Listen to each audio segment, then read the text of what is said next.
सिद्धि की शादी के बाद वो ससुराल चली जाती है। पीछे रह जाती है भाभी रानी। सिद्धि के ससुराल जाते ही भाभी कहती है, अरे वाह जी वाह, सारे कपड़े मेरे। हाय रे पैंट, अरे वाह वाह, मजा आ जाएगा। अरे ये सिद्धि की अलमारी के सामने खड़े होकर क्या बड़बड़ा रही है? जा जाकर देख मेहमानों को विदाई की मिठाई मिली कि नहीं। अब हाँ माँ जी, क्यों नहीं, लेकिन पहले कपड़े तो बदल लूं। अब रानी आ जाती है सिद्धि के उन कपड़ों में जो वो ससुराल जाने से पहले घर छोड़ जाती है। अरे रानी, कुछ दिन रुक जाती। अरे ये तो सिद्धि बिटिया को मैंने ही दिया था, बड़ा ही फबता था उस पर, तुझ पर तो कुछ खास नहीं लग रहा। अब वो ना मेरे सारे कपड़े गीले थे तो सोचा पहन लूं। वैसे भी सिद्धि को कौन सा दिन पुराने आउटडेटेड कपड़ों को पहनना है। वैसे भी ये सूट तो मैंने तभी पहना था, वैसे खास है भी नहीं ये। हाँ ठीक है, लेकिन ना मेरी सिद्धि पर तो जमता था। सारे मेहमान चले जाते हैं और सिद्धि ससुराल से मायके पहली बार आती है। अपना घर, अपना कमरा, अपनी अलमारी। ये बोलकर जैसे ही सिद्धि अलमारी खोलती है तो सामने उसके कपड़ों की जगह कुछ और ही रखा होता है। माँ, ओ माँ, जरा कमरे में तो आना। सास और रानी वहां पहुंच जाते हैं। रानी ने पहनी होती है सिद्धि की जींस और टी शर्ट। अरे भाभी, ये क्या? ये तो मेरी बड़ी ही महंगी टी शर्ट है, इसे आपने घर में क्यों पहनी है? अरे बहुत मिलती है दीदी ये चौक की मार्केट में, 150 में। ओ भाभी प्लीज, ये एरोपोस्टल है, 2000 की एक टी शर्ट। ओह 2000 में तो दीदी 4 साड़ी आ जाए। अब क्या बोलूं भाभी, ये मेरी अलमारी में छोटू के कपड़े, तो मेरे कपड़े कहाँ है? मेरी अलमारी में? अब दीदी आपको कौन से पुराने कपड़े पहनने थे? माना भाभी, लेकिन मैं जब घर आती तो यही सब पहनती ना। अरे तुम तो बड़ी कंजूस हो दीदी। खैर वक्त आता है जब सिद्धि ससुराल के लिए रवाना हो रही होती है। अरे रानी, अंदर से सिद्धि का गिफ्ट ले आ, लड़की पहली बार ससुराल से मायके आई है।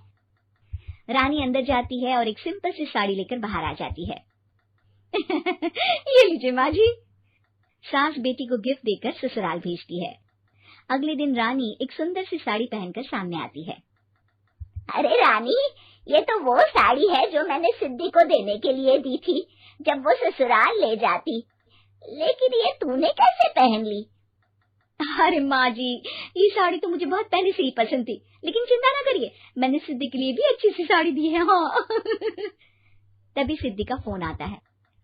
क्या माँ, कुछ अच्छा तो दिया होता ससुराल ले जाने के लिए। अरे पहले दिखा दिया होता। ये चमकते हुए पैकेट में नौकरानी वाली साड़ी मत दिया करो माँ। अरे बेटे, वो तेरी भाभी ने ना गलती से उससे पैकेट बदल गया। हाँ, मैं कल ही तेरे भाई के हाथ से तेरा वाला पैकेट भेज दूंगी। अरे रहने दो माँ, आई एम श्योर भाभी ने अभी वही साड़ी पहनी होगी जो तुमने मेरे लिए रखी थी। तुम तो समझ नहीं पाई उनको। खैर छोड़ो, मैं ज्यादा बोलती अच्छी नहीं लगती, रहने दो, आपको उन्हीं के साथ रहना है, फिर बात करेंगे। सास को रानी पर गुस्सा आ जाता है। वो उसके कमरे में जाती है जहाँ वो शादी का एल्बम देख रही होती है। रानी, मार्केट जाकर एक ऐसी ही साड़ी लेकर आ, कल प्रतीक जाकर सिद्धि के घर दे आएगा। अरे क्यों माँ जी, कितनी साड़ी देनी है दीदी को? यहाँ कोई सेल लगी है क्या? अरे चुप कर, मेरे बेटी के हिस्से की साड़ी खुद पहन ली, अब ज्यादा ज्ञान बांट रही है। एक दिन सिद्धि का फोन आता है। माँ, मेरी सास ने आप सबको खाने पर बुलाया है। सारे लोग सिद्धि के ससुराल पहुँचते हैं। खाना खाकर वो लोग निकल रहे होते हैं कि सिद्धि की सास सभी को गिफ्ट देती है। अरे बहन जी, बेटी के घर का खाना खा लिया, यही बहुत है जो आप ऊपर से गिफ्ट भी दे रही है। अरे बहन जी, आप भी कहाँ इन बातों पर विश्वास कर रही हैं।